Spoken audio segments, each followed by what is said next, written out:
Hi everyone, कैसे हो सब लोग। Welcome back to the channel. In case you are new here, तो I am Izhan Shabir. I am currently an MBBS student at AIIMS Bhopal. तो यार आज का वीडियो होने वाला है बायोटेक्नोलॉजी के बारे में। काफ़ी सारे बच्चों को इसके कंसेप्ट समझने में दिक्कत होती है, क्योंकि इसमें देखो बायोलॉजी में याद तो करना ही है, बट ये कुछ ऐसे चैप्टर्स हैं जिनमें आपका कंसेप्ट समझना भी बहुत ज़्यादा ज़रूरी है। पूरा चैप्टर मैं नहीं पढ़ाने वाला हूँ। जस्ट जो आप देख पा रहे होंगे क्लोनिंग वेक्टर्स, ये डायग्राम है, इसके बारे में पूरी डिटेल में बात करेंगे।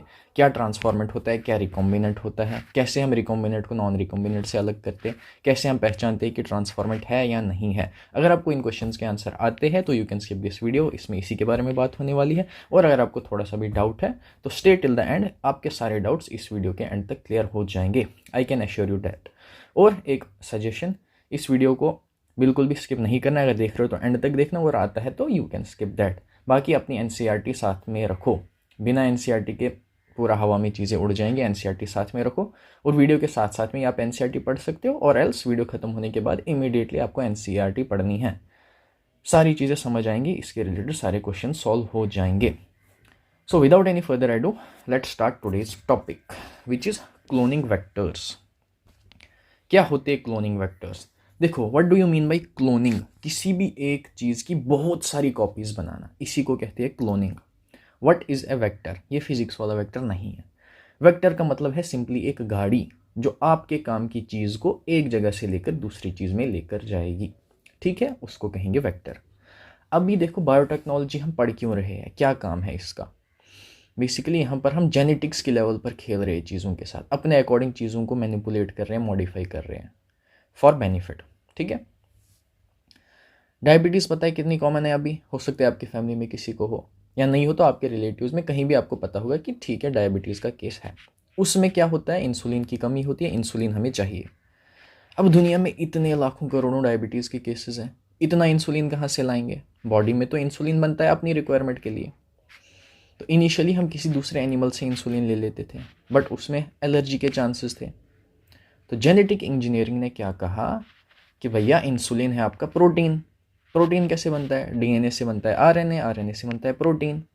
तो हम ह्यूमंस से क्या करेंगे, ये जो जीन है, DNA का वो हिस्सा जो इंसुलिन बनाता है, हम उस हिस्से को ले लेंगे, फिर हम उसको किसी दूसरे ऑर्गेनिज्म में दे देंगे, और वो उस जीन को बहुत ज़्यादा कॉपीज़ बनाएगा उसकी।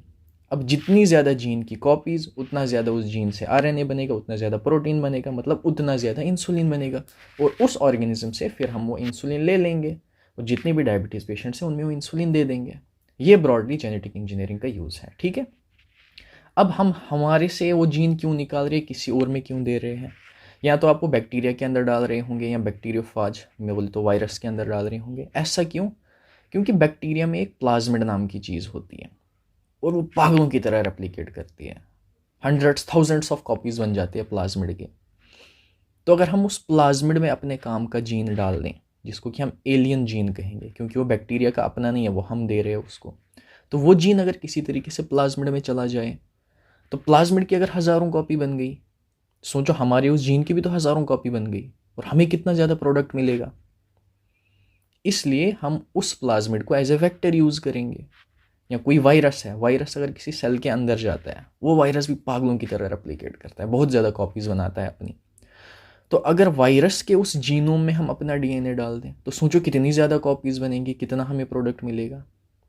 तो यही पूरी कहानी होगी कि हम कैसे किसी प्लाज्मिड में अपना DNA डालेंगे। और ये है तो छोटी छोटी चीज़ें, माइक्रोस्कोपिक लेवल की चीज़ें। ऐसा तो है नहीं कि आप देख सकते हो ठीक है ये रिकॉम्बिनेंट है इसको इधर रखते हैं, या नॉन रिकॉम्बिनेंट है इसको इधर रखेंगे। तो हमें कोई मार्कर चाहिए होगा जिससे हमें पता चले कि ट्रांसफॉर्मेशन हुई या नहीं, रिकॉम्बिनेशन हुई या नहीं। तो वही सारी चीज़ें हम इसमें पढ़ने वाले हैं।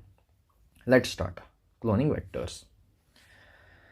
You know that plasmids and bacteriophages have the ability to replicate within the bacterial cells independent of the control of chromosomal DNA.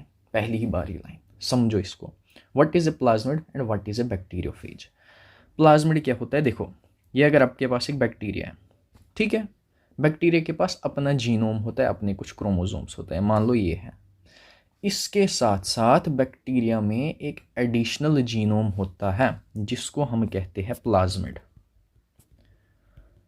Plasmid की खास बात क्या है कि प्लाज्मिड की कॉपीज बन सकती है। डीएनए जो इसका है क्रोमोसोम है, बिना क्रोमोसोम के कंट्रोल के, कि क्रोमोसोम से कोई मतलब नहीं है, ये इंडिपेंडेंट ऑफ द क्रोमोसोम अपनी कॉपीज बना सकता है और काफ़ी ज़्यादा कॉपीज बना सकता है। ठीक है, प्लाज्मिड समझ गए, बैक्टीरिया में होता है। Now bacteriophage. Bacteriophage means bacterio and phage. Bacterio means bacteria, phage means eat. तो बैक्टीरियोफेज बैक्टीरिया नहीं है। बैक्टीरियोफेज एक ऐसा वायरस है जो बैक्टीरिया को खा जाता है। एक ऐसा वायरस जो बैक्टीरिया के अंदर सर्वाइव करता है, उसे हम बैक्टीरियोफेज कहते हैं। तो ये बैक्टीरियोफेज नाम का जो वायरस है, ये बैक्टीरियल सेल के अंदर जाता है और बहुत सारी कॉपीज बना देता है अपनी। ये इंपॉर्टेंट है कि बहुत सारी कॉपीज बनाता है, इसलिए हम इसको भी यूज़ कर सकते हैं अपना जीन एक्सपेंड करने के लिए, अपना प्रोडक्ट हासिल करने के लिए। ठीक है, दोनों में ही जो डिवीजन होंगे उनको क्रोमोसोमल डीएनए से कोई मतलब नहीं है, इंडिपेंडेंट ऑफ दैट डिविजन्स हो रहे हैं। Bacteriophages, because of their high number per cell, have very high copy numbers of their genome within the bacterial cell। वही ये कह रहा है कि जो बैक्टीरियोफेज है, एक सेल के अंदर इनकी बहुत सारी कॉपीज बन जाती है। तो इसी वजह से बैक्टीरिया के सेल के अंदर इनके जीनोम के बहुत सारे copy numbers. What do you mean by copy number, कि कितने डिविजन्स किए इसने। ये एक बैक्टीरियल सेल था, इसके अंदर एक बैक्टीरियोफाज घुस गया। अब गुस्सा तो एक था, उसने अंदर हजारों कॉपीज बना दी, तो उसका कॉपी नंबर क्या हो गया, थाउजेंड्स, की कितनी कॉपीज करी उसने। Some plasmids may have only 1 copies और 2 copies per cell, whereas others may have 15 to 100 copies per cell and their numbers can go even higher। Similarly plasmid के बारे में भी कहा कि कुछ बैक्टीरिया में ऐसा प्लाज्मिड है कि वो 1 डिवीजन या 2 डिवीजन करेगा, कुछ 15 डिवीजन्स करेंगे, कुछ 100 तक भी जा सकते हैं और कुछ इससे भी ज़्यादा जा सकते हैं। इतने ज़्यादा इनके डिवीजन्स हो सकते हैं। ये बेस बना रहा है कि क्यों हमें डिवीजन से मतलब है, क्योंकि इसी के अंदर अपना डीएनए जाएगा और जितनी ज़्यादा उसकी कॉपीज़ बनेंगी उतना ज़्यादा हमें प्रोडक्ट मिलेगा। If we are able to link an alien piece of DNA, alien piece बोले तो अपने काम की चीज़, स्टार्टिंग में इंसुलिन की एग्जांपल दी, तो इंसुलिन वाला जीन इधर के लिए एलियन हो जाएगा। अगर हम किसी तरीके से वो अपना एलियन डीएनए बैक्टीरियोफेज के साथ जोड़ दें या प्लाज्मिड के साथ जोड़ दें, तो जितनी कॉपीज़ उस वायरस की होंगी, जितनी कॉपीज़ उस प्लाज्मिड की होंगी, उतनी ही कॉपीज़ अपने डीएनए की भी बनेंगी जो एलियन डीएनए हम उधर डाल चुके हैं। We can multiply its number equal to the copy number of plasmid और बैक्टीरियोफेज। बिल्कुल सही बात है, कोई दिक्कत नहीं है। Vectors used at present are engineered in such a way that they help easy linking of foreign DNA and selection of recombinants from non recombinants. अब हमने वेक्टर इसी प्लाज्मिड को क्यों लिया, इसी बैक्टीरियोफाज को क्यों लिया? हमारे दिमाग में एक चीज़ रहती है कि भाई साहब जो मैं वेक्टर चुन रहा हूँ उसके साथ मेरा डीएनए जुड़ना भी तो चाहिए। जिसके साथ इजीली मेरा डीएनए जुड़ पाए मैं उसको चुनूंगा, और जुड़ने के बाद मुझे पता भी तो चले कि जुड़ा है कि नहीं जुड़ा है। इस जुड़ने को कहती है रिकॉम्बिनेशन, कि ये जो प्लाज्मिड है इसके अंदर अगर आपने अपना ये डीएनए डाला है तो ये कहेंगे रिकॉम्बिनेंट डीएनए, और अगर नहीं जुड़ा है तो वो रहेगा नॉन रिकॉम्बिनेंट डीएनए। अब मुझे दोनों को पहचानने भी तो आना चाहिए, मैं डिफ्रेंशिएट कैसे करूं कौन रिकॉम्बिनेंट है कौन नहीं। तो जिधर जिधर मुझे ये स्टेप्स ईजी रहेंगे उसको मैं एज ए प्लाज्मिड चुनूंगा। क्लियर है, आगे बढ़ें।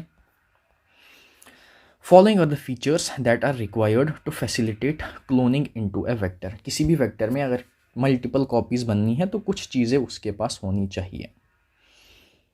देखो ब्रॉडली मैं तुम्हें समझा दूं, पहले 2-3 मिनट के अंदर कुछ चीज़ें समझते हैं, फिर उसके बाद ये टेक्स्ट पढ़ेंगे तो ज़्यादा सेंस बनाएगा। अगर किसी को भी बैक्टीरियल इन्फेक्शन होता है, क्या देते हो उसको? एंटीबायोटिक्स देते हैं। Is this clear? क्यों देते हैं एंटीबायोटिक्स? क्योंकि बेटा एंटीबायोटिक बैक्टीरिया को मार देते हैं। ई-कोलाई का नाम सुना है? ई-कोलाई एक बैक्टीरिया है, उसको अगर हम कोई भी एंटीबायोटिक दे देंगे तो वो मर जाएगा। आप उसको एम्पिसाइलिन दे दो, टेट्रासाइक्लिन दे दो, क्लोराफेनिकोल दे दो, कानामाइसिन दे दो, ये चारों नाम एंटीबायोटिक्स के हैं। ये आप इस बैक्टीरिया को दे दोगे तो वो मर जाएगा नॉर्मली। अब साइंटिस्ट्स ने क्या किया, उन्होंने एक प्लाज्मिड बनाया, अपने हिसाब से बनाया, उसमें कुछ फीचर्स डाल दिए। उन्होंने बोल दिया हम इस ई-कोलाई को स्मार्ट बना देंगे। कैसे स्मार्ट बनाएंगे? इसमें हम कुछ ऐसे जीन्स डालेंगे कि एंटीबायोटिक डालने पर भी ये नहीं मरेगा। अब एम्पिसाइलिन डाल दो, ई-कोलाई नहीं मरेगा। अब टेट्रासाइक्लिन डाल दो, ई-कोलाई नहीं मरेगा। ठीक है, अब कैसे पता चलेगा कि ये जो हमने प्लाज्मिड बनाया है जो इसको रेजिस्टेंस दे रहा है वो उसके अंदर चला गया कि नहीं गया? अब बैक्टीरिया उठा लो, इधर एंटीबायोटिक रख दो, बैक्टीरिया को इसके ऊपर डाल दो। अगर बैक्टीरिया मर गया तो आपकी कहानी सारी गलत हो चुकी है। आप जो जीन उसके अंदर देना चाहते थे वो इस बैक्टीरिया में गया ही नहीं, तो ये एक नॉर्मल इकोलाई है, एंटीबायोटिक के ऊपर डाल दिया, ख़त्म खेल। तो इसमें ट्रांसफॉर्मेशन नहीं हुई है। What is transformation? बदलाव। कैसा बदलाव? कि अब मैं बेटे एंटीबायोटिक के अंदर भी सर्वाइव कर पाऊंगा। ये नहीं सर्वाइव कर पाया, it is a non transformant.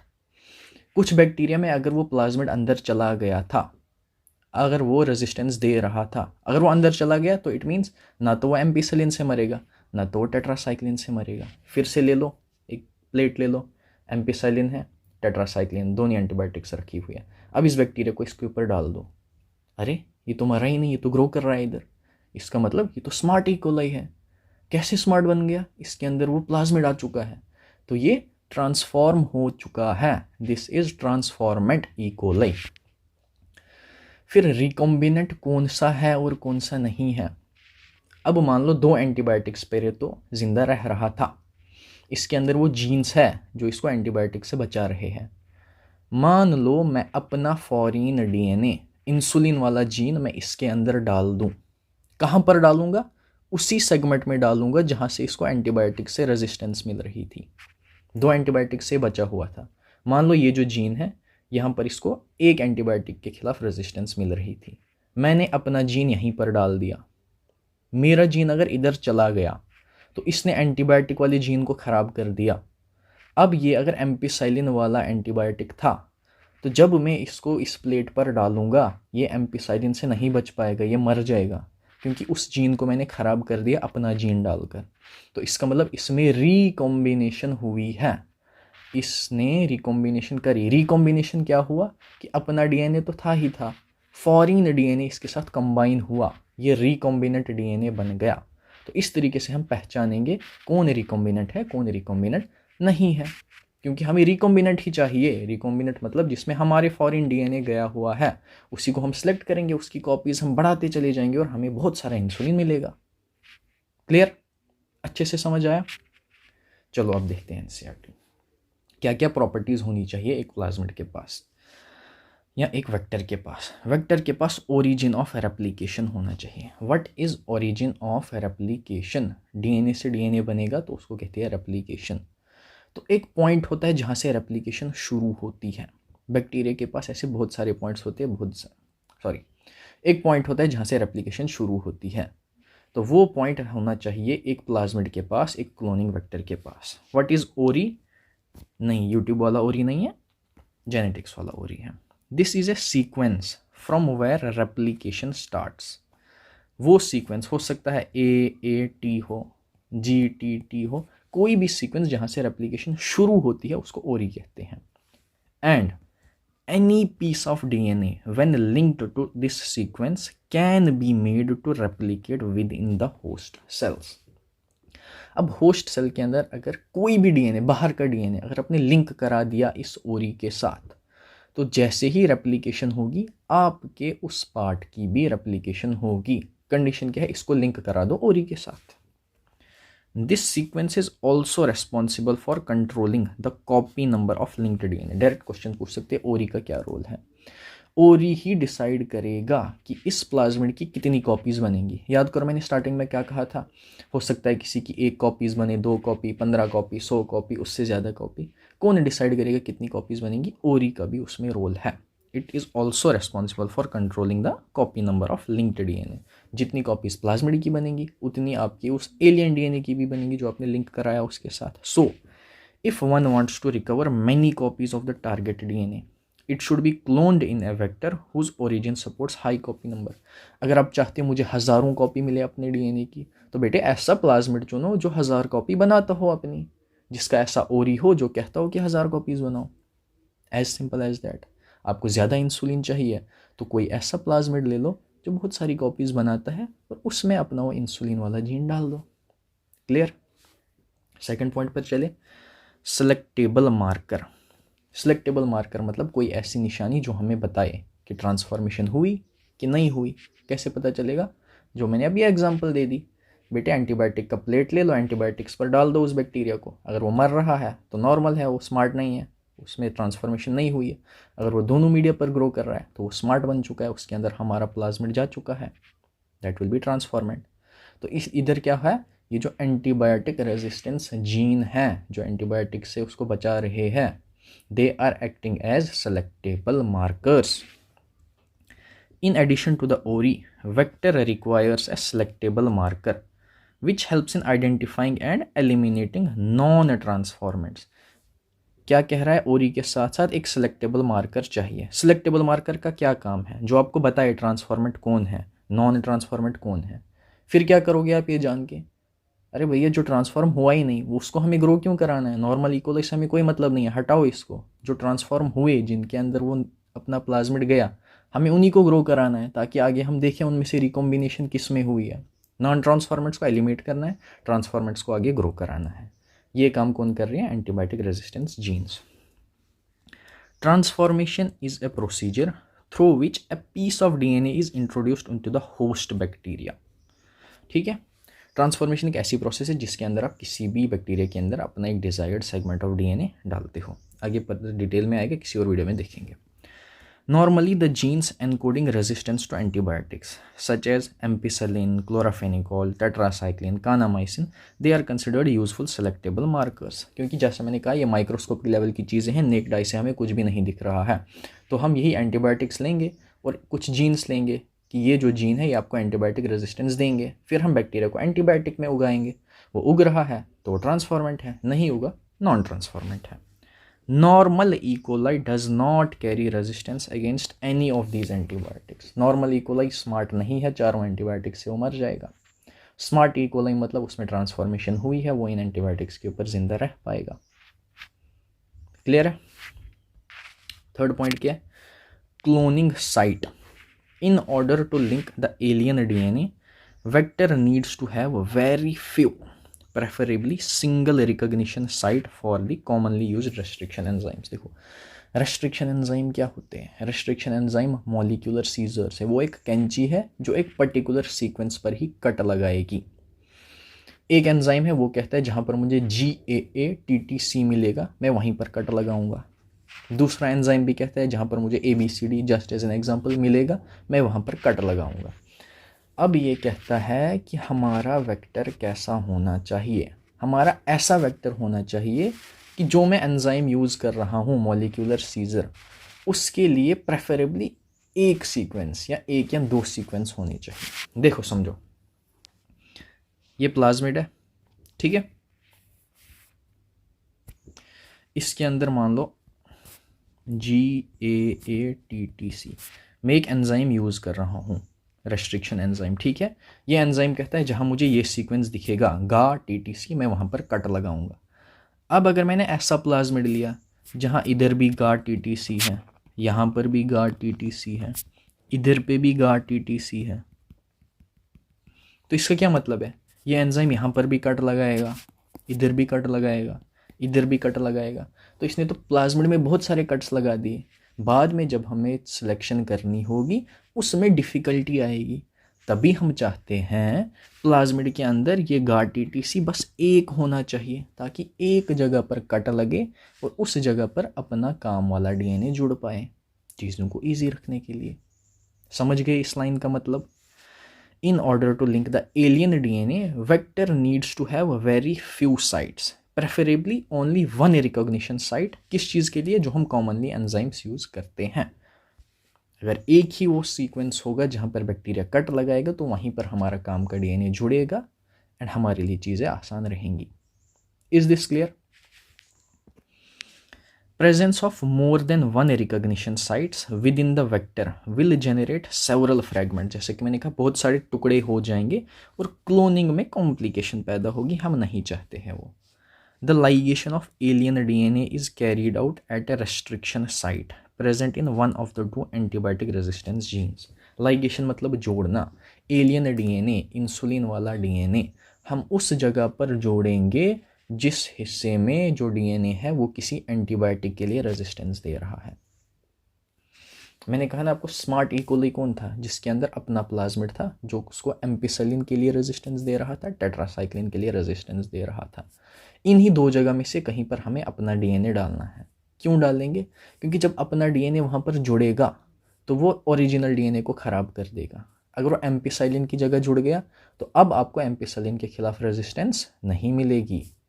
अगर वो टेट्रासाइक्लिन पर आपने जोड़ दिया, अब वहाँ पर आपका वाला डीएनए आ गया, अब वो टेट्रासाइक्लिन के खिलाफ रेजिस्टेंस नहीं दिखा पाएगा। आप टेट्रासाइक्लिन में उसे उगाओ, वो नहीं उगेगा, वो मर जाएगा। और इस तरीके से हम पहचानेंगे। अगर वो मर गया इसका मतलब टेट्रासाइक्लिन वाला जीन खराब हुआ। कैसे खराब हुआ? क्योंकि वहाँ आपका वाला जीन आ गया है। तो it means it is a recombinant DNA. Clear? अभी प्लाज्मिड का थोड़ा स्ट्रक्चर हम समझते हैं, क्योंकि ये आपको देखो याद करना पड़ेगा। इसकी जितनी ज़्यादा प्रैक्टिस करोगे, हर एग्जाम में इससे क्वेश्चन आना ही आना है, तो ये आपको आना चाहिए अच्छे से। उसके बाद ही सारे कंसेप्ट्स का मीनिंग रहेगा। कंसेप्ट समझोगे यही नहीं आता है तो उस चीज़ का कोई मतलब रहेगा नहीं। देखो इसके 8 पार्ट्स आपको रहेंगे। एक सर्कल बना देना, उसके 8 हिस्से रखना, 1 2 3 4 5 6 7 एंड 8। ठीक है, 8 हिस्से बना दिए। PBR322 ये इसका नाम है।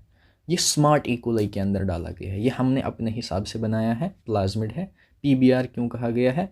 B for Bolivar, R for Rodrigues. ये एक यूनिवर्सिटी में कैलिफोर्निया में बनाया गया था। 322 इसका स्ट्रेन था, इसलिए इसका नाम PBR322 रखा गया है।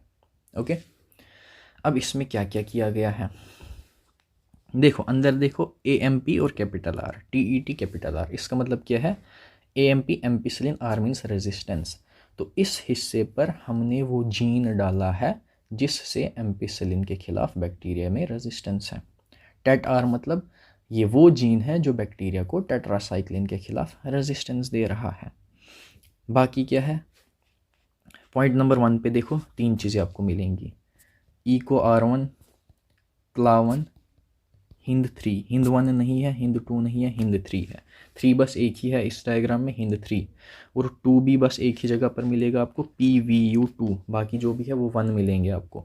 ठीक है, यहाँ पर देखो जिधर टेट्रासाइक्लिन रेजिस्टेंस है वहाँ पर क्या है? बाम H1 साल 1। तो क्वेश्चन आपको क्या दे सकता है कि ये जो वेक्टर है हमने इंसर्शन किधर किया? बाम H1 की जगह किया या साल 1 की जगह किया।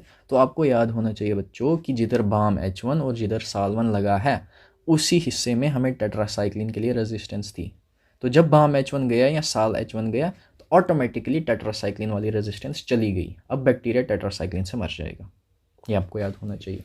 सिमिलरली जहाँ एम्पिसिलिन लगा है वहाँ पर क्या है? वहाँ 2 P है, PVU1 PST1, पऊ पस्त 1, कुछ भी याद रख लो, बस एज इट इज़ याद होना चाहिए। एम्पिसिलिन की जगह PVU1 PST1 लगा है। टेट्रासाइक्लिन की जगह क्या लगा है? बाम H1 साल 1। ठीक है, ऊपर टॉप पे क्या लगी है? 3 चीज़ें, इको R1, क्ला1, हिंद 3। ठीक है, उसके आगे आ जाओ, ये वाली साइड खाली है। Then ROP and PVU second. PVU1 भी है, PVU2 भी है, PVU2 नीचे है। पऊ एंड पस्त 1 ये किधर थे? एम्पिसिलिन रेजिस्टेंस वाली जगह थे। ROP क्या है? ROP जीन्स का वो हिस्सा है। ROP एक जीन है, ठीक है, तो ये प्रोटीन बनाएगा। कौन से प्रोटीन्स बनाएगा? ये ऐसे प्रोटीन्स बनाएगा जिनसे प्लाज्मिड को मदद मिले रेप्लिकेट करने में। यहाँ पढ़ो, ROP कोड्स फॉर प्रोटीन्स। कौन से proteins? Which are involved in replication of plasmid. Plasmid जब 1 से 2 बनेंगे, कुछ प्रोटीन्स चाहिए, वो प्रोटीन्स कौन बनाएगा? ROP बनाएगा।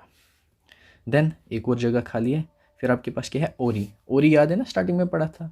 ओरी ही डिसाइड करता है कितनी कॉपीज़ बनेंगी। किसी भी डीएनए को लिंक करना पड़ेगा ओरी के साथ, तब जाके उसकी कॉपीज़ बनेंगी। क्लियर है? एक बार फिर से रिवाइज करें इसको जल्दी, क्योंकि यही है असली काम की चीज़। ये नहीं आया तो फिर क्या ही आया इस टॉपिक में। जहाँ पर टेट्रासाइक्लिन रेजिस्टेंस है उधर कौन से 2 सीक्वेंसेज है? बाम H1 साल 1। जहाँ एम्पिसाइलिन रेजिस्टेंस है, एम्पिसाइलिन से याद रखो A मीन्स 1, तो इधर 1 वाली चीज़ें मिलेंगी, पस्त 1 पऊ 1। ठीक है, फिर ऊपर में 3 चीज़ें मिलेंगी, इको R1, क्ला1, हिंद 3। नीचे आ जाओगे तो ROP के साथ पऊ सेकेंड।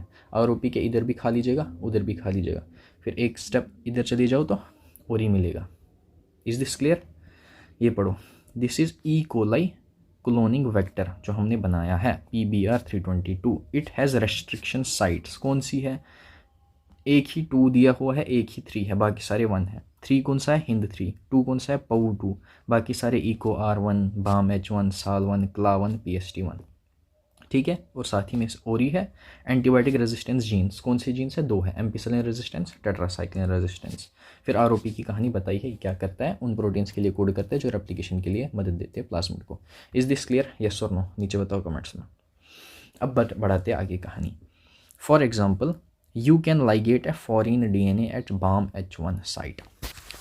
अब देखो वही एग्जाम्पल ये बता रहे हैं, यहीं से क्वेश्चंस बनेंगे। ये कहते हैं कि आपने जो फॉरेन डीएनए है, अपना डीएनए है, वो BAM-H1 साइट पर लगा दिया। याद करो, BAM-H1 SAL1 ये कहाँ पर थे? एम्पिसाइलिन पर थे। सॉरी, BAM-H1 एंड SAL1 ये किधर थे? टेट्रासाइक्लिन रेजिस्टेंस जीन के लिए थे। तो BAM-H1 की जगह कुछ भी किया, SAL1 की जगह कुछ भी किया, टेट्रासाइक्लिन रेजिस्टेंस चली जाएगी। You can ligate a foreign DNA at BAM-H1 site of tetracycline resistance genes in the vector PBR322। Recombinant plasmid का क्या मतलब है? रिकॉम्बिनेंट प्लाज्मिड मतलब वो प्लाज्मिड जहाँ पर आपने जोड़ दिया BAM-H1 की जगह कोई चीज़, अब उसका क्या होगा? It will lose tetracycline resistance. अब ये टेट्रासाइक्लिन की रेजिस्टेंस खो दिया। क्यों? क्योंकि टेट्रासाइक्लिन रेजिस्टेंस थी ही BAM-H1 SAL1 से। BAM-H1 की जगह आप कुछ और घुसा दिए हो तो रेजिस्टेंस चली गई। Due to insertion of foreign DNA, but it can still be selected out from non recombinant ones by plating the transformants on tetracycline containing medium. Very important line. ये कहते हैं कि टेट्रासाइक्लिन रेजिस्टेंस तो चली गई, tetracycline पर तो ये मर जाएगा, लेकिन इसको आप कैसे चूज करोगे? उनसे जिनमें रिकॉम्बिनेशन हुई ही नहीं। मान लो ये आपका प्लाज्मिड है, ये 2 प्लाज्मिड्स है, ठीक है। इसमें देखो रिकॉम्बिनेशन हुई है, इसमें रिकॉम्बिनेशन नहीं हुई है, तो दोनों को आप डिफरेंशिएट कैसे कराओगे? जिसमें रिकॉम्बिनेशन हुई उसका क्या होगा? वो टेट्रासाइक्लिन में मर जाएगा। Is this clear? जिसमें रिकॉम्बिनेशन हुई ही नहीं, BAM-H1 SAL1 as it is है, वो टेट्रासाइक्लिन में ग्रो करेगा। तो जो टेट्रासाइक्लिन में ग्रो किया, क्या उसमें रिकॉम्बिनेशन हुई है? इधर देखो, नहीं हुई है, it is a non recombinant. जो टेट्रासाइक्लिन में मर गया उसमें रिकॉम्बिनेशन हुई है, तभी वो जीन इनएक्टिव हुआ, और ये टेट्रासाइक्लिन में मर गया, so it is a recombinant. ठीक है। हालांकि अगर आप एम्पिसाइलिन में उगाओगे, एम्पिसाइलिन में ये भी ग्रो करेगा और ये भी ग्रो करेगा। क्यों? क्योंकि एम्पिसाइलिन वाले जो जीन्स थे, इधर देखो POU1 PASTO1, उन पे तो कुछ भी नहीं हुआ है, तो दोनों एम्पिसाइलिन में ग्रो करेंगे। ऐसा क्यों ज़रूरी है? क्योंकि देखो, जो आपका रिकॉम्बिनेंट डीएनए था वो टेट्रासाइक्लिन में मर गया। ऐसा भी तो हो सकता है कि उसमें ट्रांसफॉर्मेशन ही नहीं हुई हो, वो अपना नॉर्मल ई कोलाई था, तो उससे तो डिफ्रेंशिएट हमें करना है ना कि बेटे ट्रांसफॉर्मेशन हुई थी कि नहीं। अब ट्रांसफॉर्मेशन हुई, फिर अगर रिकॉम्बिनेंट डीएनए है तो एक एंटीबायोटिक में मर रहा है, दूसरे एंटीबायोटिक में तो लेकिन जिंदा रह रहा है। तो जब हम एम्पिसाइलिन में देखेंगे दोनों ग्रो कर रहे हैं, तो it means it is a transformant. Transformant बोले तो कोई भी बैक्टीरिया जिसके अंदर ये अंदर चला गया, दैट इज ए ट्रांसफॉर्मेंट। ठीक है। ट्रांसफॉर्मेंट सिंपली देखोगे दोनों एंटीबायोटिक्स में वो जिंदा रहेगा। फिर रिकॉम्बिनेंट है या नहीं है वो हम देखेंगे कौन से जीन पर अपने डीएनए को हमने डाला है, उस जीन पर कौन सी एंटीबायोटिक थी। उस एंटीबायोटिक पर अगर वो मर गया दैट विल बी रिकॉम्बिनेंट, अगर वो जिंदा रह गया that will just be transformant and that will be non recombinant. As simple as that. ये अगर समझ में नहीं आया जस्ट रिवाइंड करो, लास्ट के 30 सेकेंड्स आराम से देखो, क्लियरली चीज़ें समझ आ जाएंगी। The transformants growing on ampicillin containing medium. Ampicillin पर दोनों उगेंगे। क्यों उगेंगे? क्योंकि दोनों में ही प्लाज्मिड हमने डाला है, एम्पिसिलिन के साथ कोई खिलवाड़ नहीं हुआ है, तो जो जो एम्पिसिलिन पर ग्रो करेगा दैट इज़ ए ट्रांसफॉर्मेंट। अब हमें देखना है कि ट्रांसफॉर्मेशन तो हुई, क्या रिकॉम्बिनेशन हुई है या नहीं हुई है। तो बेटे टेट्रासाइक्लिन पर ग्रो कराओ, टेट्रासाइक्लिन पर ग्रो किया तो उसमें रिकॉम्बिनेशन नहीं हुई है। अगर ग्रो नहीं किया तो इसका मतलब वो जीन खराब हुआ है, हमने बाहर से जीन डाला था वो जुड़ चुका है, तो that will B recombinant. The transformants growing on ampicillin containing medium are then transferred on a medium containing tetracycline। जो रिकॉम्बिनेंट होंगे वो एम्पिसिलिन पर तो ग्रो किए थे लेकिन टेट्रासाइक्लिन पर ग्रो नहीं किए। तो इस तरीके से हमने डिफ्रेंशिएट किया कौन ट्रांसफॉर्मेंट है कौन नहीं है, कौन रिकॉम्बिनेंट है कौन नहीं है। बट जो नॉन रिकॉम्बिनेंट्स थे वो तो बेटे एम्पिसाइलिन पर भी ग्रो करेंगे और टेट्रासाइक्लिन पर भी ग्रो करेंगे. इज दिस क्लियर और not? In this case one antibiotic resistance gene helps in selecting the transformants. बताओ मुझे कौन सी एंटीबायोटिक रेजिस्टेंस जीन ने आपको ट्रांसफॉर्मेट बताए? क्या एम्पिसिलिन वाले ने बताया या टेट्रासाइक्लिन वाले ने बताया? ट्रांसफॉर्मेट का पता कैसे लगाया? ट्रांसफॉर्मेट का पता एम्पिसिलिन से लगा, क्योंकि दोनों बैक्टीरिया एम्पिसिलिन पर ग्रो किए थे. ग्रो तभी कर सकते थे जब उनमें ट्रांसफॉर्मेशन हुई थी बाहर वाले प्लाज्मिड से. ट्रांसफॉर्मेट का किसने बताया? एम्पिसिलिन ने बताया. Whereas the other antibiotic resistance gene gets inactivated due to insertion of alien DNA and helps in selection of recombinants. बताओ कौन सी एंटीबायोटिक से आपने रिकॉम्बिनेंट का पता लगाया था? ओबियसली टेट्रासाइक्लिन से. कैसे? क्योंकि टेट्रासाइक्लिन वाला जीन था, उसके अंदर अगर फॉरेन डीएनए जुड़ा है तो ओरिजिनल जीन खराब हो गया, टेट्रासाइक्लिन के खिलाफ रेजिस्टेंस नहीं रही, टेट्रासाइक्लिन में बैक्टीरिया मर जाएगा. तो टेट्रासाइक्लिन ने हमें बताया कौन रिकॉम्बिनेंट है कौन नहीं है. इसी तरीके से अब क्वेश्चंस बदले जाएंगे डिपेंडिंग अपॉन बाम H1 साल 1 कौन सी एंटीबायोटिक के साथ जुड़े हैं और PAU1 PAST1 कौन सी एंटीबायोटिक के साथ जुड़े हैं. कहीं पर भी इंसर्ट कराओगे वो वाली एंटीबायोटिक के खिलाफ रेजिस्टेंस नहीं रहेगी. Accordingly you will choose whether it is recombinant whether it is not. Clear? Selection of recombinants due to inactivation of antibiotics. ये बहुत कम्बरसम प्रोसीजर है. अब क्योंकि मैंने कहा एंटीबायोटिक्स पर उगाओ, बैक्टीरिया को उगाओ, कैसे ये उगाना क्या है, कैसे ग्रोथ करी जाती है? बेसिकली हमारे पास अगार रहता है, उसके ऊपर एंटीबायोटिक की एक डिस्क रहती है, फिर बैक्टीरिया की कॉलोनीज़ की प्लेटिंग होती है वहाँ पर. हो सकता है इनको 2 हफ्ते लगे, 1 महीना लगे ग्रो करने के लिए. It is a cumbersome process. हम चाहते हैं चीज़ों को सिंप्लीफाई करना. क्या कोई दूसरा तरीका है?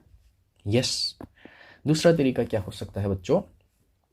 बैक्टीरिया के पास कोई एक जीन होगा, जीन से आरएनए बनेगा, आरएनए से प्रोटीन बनेगा. मान लो एक एंजाइम बना रहा है कोई जीन, ठीक है. उस एंजाइम का काम क्या होता है? किसी भी एंजाइम का काम होता है सबस्ट्रेट को प्रोडक्ट में बदल देना. अब मान लो एक ऐसा एंजाइम है जो जब सबस्ट्रेट को तोड़ता है प्रोडक्ट में तो प्रोडक्ट का एक कलर जनरेट होता है, ठीक है. तो इसका मतलब अगर आपको पता कराना है क्या आपका जीन है उधर पे, तो आप कैसे करोगे? अगर जीन होता तो एंजाइम बनता, अगर एंजाइम बनता तो वो सबस्ट्रेट को तोड़ता और प्रोडक्ट बनाता. अगर प्रोडक्ट बनेगा तो मुझे कलर दिखेगा, बिकॉज मेरा प्रोडक्ट क्रोमोजेनिक है, मेरा प्रोडक्ट कलरफुल है. अब अगर मैं उस जीन को ख़राब कर दूं, जीन को ख़राब करने का मतलब मैं अपना डीएनए अपने काम का डीएनए उधर ही उस जीन में डाल दूं जिससे एंजाइम बनता था. अब क्या हो गया? आपका डीएनए तो वहाँ चला गया, लेकिन अब वो एंजाइम नहीं बन पाएगा. एंजाइम नहीं बनेगा तो सबस्ट्रेट से प्रोडक्ट नहीं बनेगा, प्रोडक्ट नहीं बनेगा तो कलर नहीं आएगा. तो कलर ना आने का मतलब रिकॉम्बिनेशन हुई है. कलर आ गया तो एंजाइम बढ़िया बन रहा है, कोई भी रिकॉम्बिनेशन नहीं हुई है. कितना सिंपल मेथड हो गया रिकॉम्बिनेंट और नॉन रिकॉम्बिनेंट को डिफ्रेंशिएट करने का. अब कोई आपको 2 एंटीबायोटिक्स को देखने की ज़रूरत नहीं है, कोई उतना लंबा प्रोसीजर करने की ज़रूरत नहीं है. और ये जो मैं एंजाइम की बात कर रहा था, इस एंजाइम का नाम है beta galactosidase. Is this clear? So alternative selectable markers have been developed which differentiate recombinants from non-recombinants. कैसे? On the basis of ability to produce color in presence of chromogenic substrate. इसमें क्या होगा? जो recombinant DNA होगा it is inserted within the coding sequence of enzyme beta galactosidase. अपने काम का gene हम उसी जगह डालेंगे उस जीन में जो ये एंजाइम बना रहा था. उसकी वजह से क्या होगा कि वो जीन इनएक्टिवेट हो जाएगा, अब वो अपना एंजाइम नहीं बना पाएगा. This results into inactivation of gene. कौन सा जीन? जो ये एंजाइम बना रहा था. इसको हम कहते हैं इंसर्शनल इनएक्टिवेशन. किसी चीज़ को इनएक्टिवेट कर देना इंसर्ट करके. हमने अपने काम का जीन इंसर्ट किया और इनएक्टिवेट कर दिया उस जीन को जो अपना एंजाइम बना रहा था. ठीक है, बीटा गैलेक्टोसाइडेज वाले जीन को हमने इनएक्टिवेट कर दिया अपना डिजायर्ड जीन डालकर. The presence of chromogenic substrate gives blue colored colonies if plasmid in the bacteria does not have an insert. अगर आपने बाहर से कुछ भी नहीं डाला होता तो जीन काम करता, बीटा गैलेक्टोसाइडेज बनता, तो वो इस सबस्ट्रेट को तोड़ता और हमें ब्लू कलर दिखता. लेकिन जब इंसर्ट आया, प्रेजेंस ऑफ इंसर्ट, वो बाहर वाला डीएनए डालने की वजह से इंसर्शनल इनएक्टिवेशन हुई, एंजाइम नहीं बना, सबस्ट्रेट नहीं टूटा, ब्लू कलर नहीं आया, मतलब रिकॉम्बिनेशन हुई है। Presence of insert results into insertional inactivation of the enzyme beta galactosidase and the colonies do not produce any color। तो हमें पता चल गया कि वो रिकॉम्बिनेंट है। ये बेसिकली एड ऑन मेथड है कि पहले आप एंटीबायोटिक से देख रहे थे, वो लंबी कहानी थी, हमें शॉर्ट कहानी ज़रूरत थी, सिंपल कहानी ज़रूरत थी, तो हमने एंजाइम वाली कहानी खेली। क्लियर है? कोई दिक्कत? You can write down in the comments. अब सिंपल सी कहानी है, vector for cloning genes in plants and animals. Plant के अंदर अगर हमें बहुत सारी कॉपीज़ बनानी है तो कौन सी गाड़ी हम चूज़ करेंगे, कौन सा वेक्टर हम चुनेंगे। एनिमल के अंदर कोई हमें कॉपीज़ बनानी है बहुत सारी, कौन सी गाड़ी, कौन सा वेक्टर हम चुनेंगे। प्लांट्स के लिए हम चुनते हैं एग्रोबैक्टीरियम ट्यूमीफेशियंस, ये एक बैक्टीरिया है, इसमें प्लाज्मिड होता है, उसको हम चुनते हैं। एनिमल्स के केस में हम रिट्रोवायरस को चुनते हो। आप तो बोलोगे कि जो बैक्टीरिया है एग्रोबैक्टीरियम ट्यूमीफेशियंस, ये तो प्लांट के अंदर बीमारी कराता है। रिट्रोवायरस ये तो बीमारियां कराता है। बिल्कुल सही बात है, ये बीमारियां कराते हैं। ये जो दोनों मैंने नाम बताए ना, ये पता है किस टाइप के हैं? ये हमारे सेल्स को, प्लांट्स के सेल्स को बोलते हैं कि झुक के रहना पड़ेगा मेरे आगे। समझ रहे हो कि मैं जो बोलूँगा तुझे वही करना पड़ेगा। तो हमने ये सब इन बैक्टीरिया से सीखा है, वायरसेस से सीखा है, जेनेटिक इंजीनियरिंग। हमने देखा कि जो एग्रोबैक्टीरियम ट्यूमीफेशियंस है, ये जब प्लांट के अंदर इन्फेक्शन कराता है तो ये प्लांट में ट्यूमर प्रोड्यूस कराता है। प्लांट सेल्स अनकंट्रोलेबली डिवाइड करते हैं। तो सॉर्ट ऑफ बैक्टीरिया ने तो प्लांट सेल को बताया कि झुक के रहना पड़ेगा मेरे आगे, जैसा मैं कहता हूँ वैसा करना पड़ेगा। रिट्रोवायरस भी इंसानों में बीमारियां करा रहा था। तो हमने सोचा यार क्यों ना इस बैक्टीरिया को, इस वायरस को हम मॉडिफाई करें कि जिस चीज़ की वजह से ये बीमारी करा रहा है उस चीज़ को हम हटा दें, बाकी मैकेनिज्म एज इट इज़ रहने दो, अपना काम का डीएनए डाल दो इसमें, तो ये प्लांट सेल के पास जाएगा और अपना जो काम का डीएनए है उसकी बहुत सारी कॉपीज़ बनेंगी, हमें अपना प्रोडक्ट मिलेगा। रिट्रोवायरस के केस में भी ऐसा ही किया हमने कि रिट्रोवायरस बीमारी कराता है, बीमारी वाली एलिमेंट इससे हटा दो, जो आपके काम का चीज़ है, आपके काम का डीएनए है, वो उसके अंदर डाल दो, बाकी ये काम खुद कर लेगा। जिसको भी इन्फेक्ट कराना होगा वहाँ पे इन्फेक्ट करेगा। अब क्योंकि बीमारी वाला पार्ट है नहीं, तो हमारे काम के डीएनए की ये बहुत सारी कॉपीज़ बनाएगा। वही इस पैराग्राफ में दिया है, चलो देखते हैं। You may be surprised to know that we have learned the lesson of transferring genes into plants and animals। हमने बैक्टीरिया से सीखा है, वायरस से सीखा है, सदियों से बैक्टीरिया वायरस से करते आए हैं। ये यूकैरियोटिक सेल्स को इन्फेक्ट करते हैं, अपने जीन्स उधर डाल देते हैं और फिर उनको बताते हैं झुक के रहना पड़ेगा, जो मैं चाहता हूँ तुम वही करोगे। अब एग्जाम्पल दी है एग्रोबैक्टीरियम ट्यूमीफेशियंस। ये पैथोजन किन का है? बहुत सारे डाइकॉट्स का है। क्या करता है? ये अपना एक डीएनए उस प्लांट के अंदर डाल देता है, इसे कहते हैं टीडीएनए, ट्यूमर इंड्यूसिंग डीएनए। अब प्लांट के सेल्स ट्रांसफॉर्म हो गए क्योंकि दूसरा डीएनए उनके अंदर चला गया और प्लांट सेल्स अब ट्यूमर लाइक ग्रोथ दिखा रहे हैं और वो केमिकल्स बना रहे हैं जो इस बैक्टीरिया को चाहिए। कितना स्मार्ट है बैक्टीरिया, हमें सिखा रहा है जेनेटिक इंजीनियरिंग। इसी तरीके से रिट्रोवायरस एनिमल्स के केस में इसके अंदर एबिलिटी थी कि नॉर्मल सेल्स को एक कैंसरस सेल्स में बदल देता था। ठीक है, कुछ अपना डीएनए वीएनए डाल के ट्रांसफॉर्मेशन करा देता था ह्यूमन सेल्स की और उनमें कैंसर प्रोड्यूस करता था। A better understanding of the art of delivering genes by pathogens in their eukaryotic host has generated knowledge to transform these tools of pathogens into useful vectors for delivering the genes of interest to humans। जब हम अच्छे से समझ पाए कि कहानी क्या चल रही है तो हमें यहाँ अपना मौका दिखा कि भैया इनके अंदर तो हम अपने काम का जीन डाल सकते हैं और उसकी बहुत सारी कॉपीज़ हमें मिल सकती है। सिमिलरली जो एग्रोबैक्टीरियम ट्यूमीफेशियंस था, इसके अंदर कौन सा प्लाज्मिड था? टीआई प्लाज्मिड, ट्यूमर इंड्यूसिंग, वही जो डाइकॉट प्लांट्स में ट्यूमर प्रोड्यूस करा रहा था। तो उस प्लाज्मिड को हमने मॉडिफाई किया, उसकी पैथोजेनिसिटी, उसकी बीमारी वाली एबिलिटी छीन ली और वो एक अच्छा सा वेक्टर बन गया, एक अच्छी गाड़ी बन गई जिसमें हम अपना डिजायर्ड डीएनए डाल सकते हैं। This is no more pathogenic to plants but it is still able to use the mechanism जिससे कि ये जीन डाल पाए उस प्लांट में। अब कौन सा जीन डालेगा? The gene of our interest into a variety of plants. Similarly retrovirus have been disarmed, उनकी पैथोजेनिसिटी हमने छीन ली, बाकी काम उनका उनके पास अभी भी है। वो हमारे जीन ऑफ इंटरेस्ट को एनिमल सेल्स में डालेंगे और बहुत सारी कॉपीज़ बनेंगी। So once a gene or a DNA fragment has been ligated into a suitable vector। एक बार जब आपके काम का डीएनए, एक एलियन डीएनए, एक फॉरेन डीएनए इसी वेक्टर के अंदर चला गया उसके अंदर लाइगेट हो गया, फिर वो किसी भी बैक्टीरिया सेल में, प्लांट सेल में, एनिमल सेल के अंदर जाएगा और वहाँ पर जितनी कॉपीज़ बनेंगी उस वेक्टर की, उतनी कॉपीज़ आपके काम वाले डीएनए की भी बनेंगी। यस और नो? यस। इतना ही समझाना था इस वीडियो में। आई होप आपके सारे डाउट्स क्लियर हो गए होंगे। अल्टीमेटली कहानी क्या है, PBr322 उसकी डायग्राम आनी चाहिए। एम्पिसिलिन रेजिस्टेंस के 2 सीक्वेंस याद करने हैं, टेट्रासाइक्लिन के 2 सीक्वेंस याद करने हैं। उन सीक्वेंसेस में आपने अपना डीएनए अगर डाल दिया तो एंटीबायोटिक रेजिस्टेंस वो वाली चली जाएगी। यू विल डिफ्रेंशिएट कौन रिकॉम्बिनेंट है, कौन रिकॉम्बिनेंट नहीं है। इतनी ही कहानी है, यही क्वेश्चंस आएंगे। बाकी के कोई डाउट्स है, कुछ और चैप्टर पढ़ना है, कोई और आपकी क्यूरीज है, नीचे लिखो कमेंट सेक्शन में और शेयर करो अपने दोस्तों के साथ जिनको भी ये चीज़ें पढ़नी हैं। That's it for today's video. I will see you in the next one. Bye.